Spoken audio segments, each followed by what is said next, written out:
Just like you inside, yeah? Ask me anything. I don't care. Ask me anything about my disability. I'll answer it. Would you rather have somebody ask you or look away? Ask. There's a question back. I was just going to mention that Nick has had 2 episodes at school.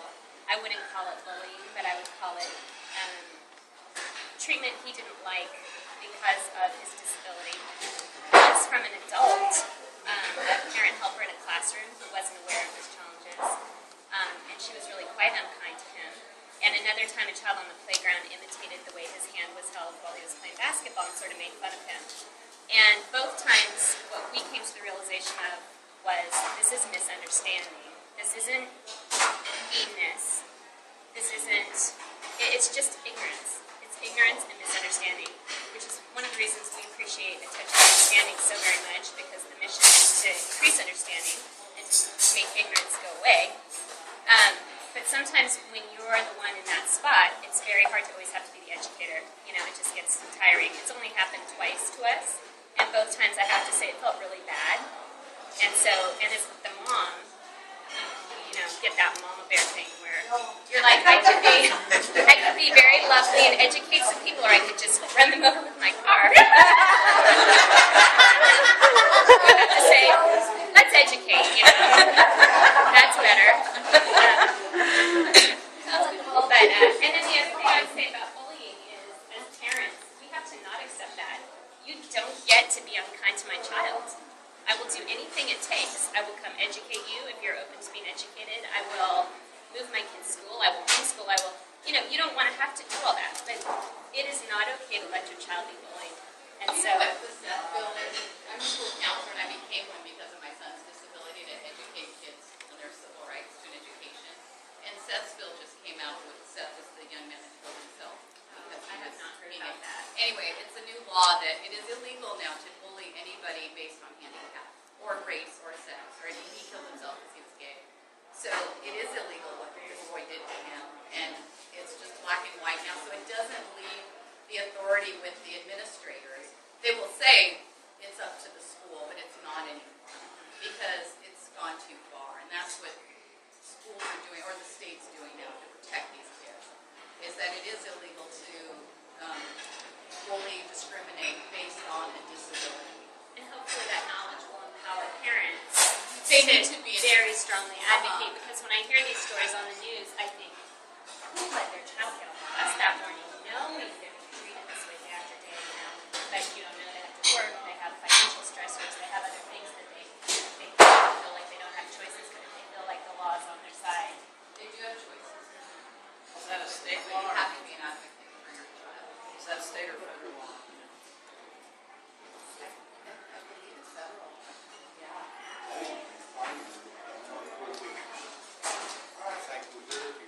Like that, that put them into like a touch understanding and make them Yeah.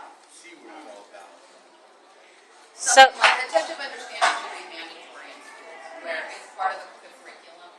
It creates empathy, which would be a really good idea. Excellent. What I You know, it should.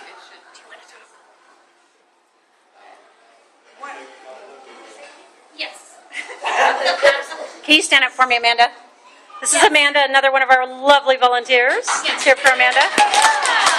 Since we're talking about bullying and we're talking about people with disabilities, maybe, Amanda, do you have anything that you want to add to our discussion? Yes. Okay. I have been bullied too. One time in high school, I was bullied by one of my aides in junior year. She would give me a hard time. She would accuse me of lying. She would say that the tutor would do stuff for me whenever I would turn in my homework. She would say that you can't do this on your own. They can't trust you. You're going to go in first grade math if you can't do this. And in elementary school one time, I was ganged up on by kids. So tell them what you do about it. A friend of mine, Lisa, told the teacher, Mrs. Maxwell, she and the teacher went, stormed out of the classroom, and she nailed her. What do you mean by nailing them, Amanda?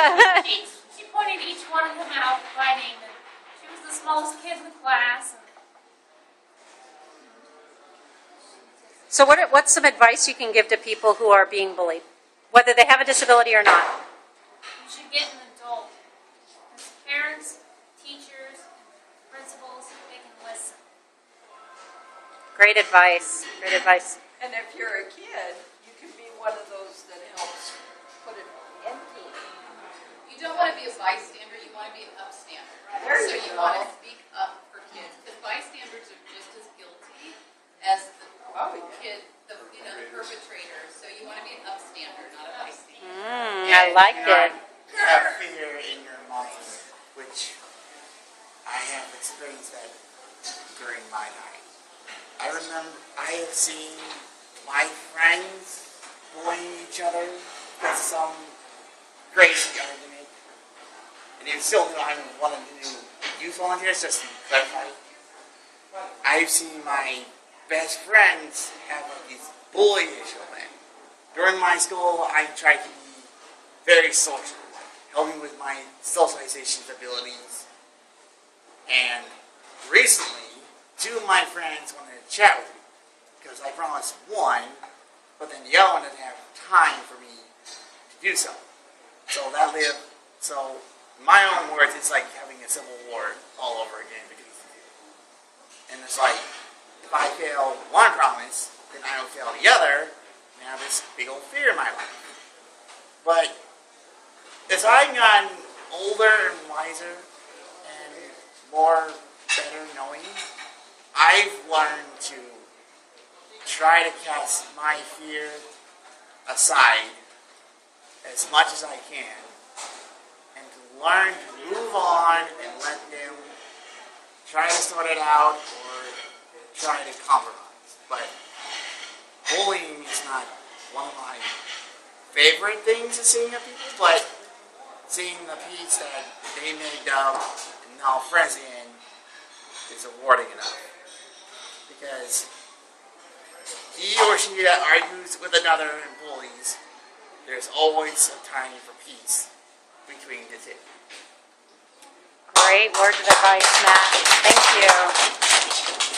I'd like to also add, before, I'm sorry to take over this, but I think this has been a very serious conversation we had.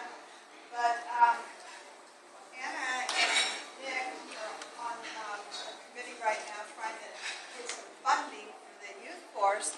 And one of the things that they were talking about doing is an all-out anti-bullying campaign. And we want to incorporate all of you into this. And so we might have an anti-bully day or something. We don't know what it's going to be like. If you can think of anything. I think we should hold up signs and say no to bullying. There you And go. we should do like a picketing, like a march. There I you love go. it. Be a buddy, not a bully. Right, so it sounds like it's something that is needed, and it sounds like all of you guys might be really right there with us, huh? Here, here. Yes, indeed. So, All right. Well, let's give one more round of applause to our speakers. Thank you. And speakers, we want a picture of you, so we need you to come right over.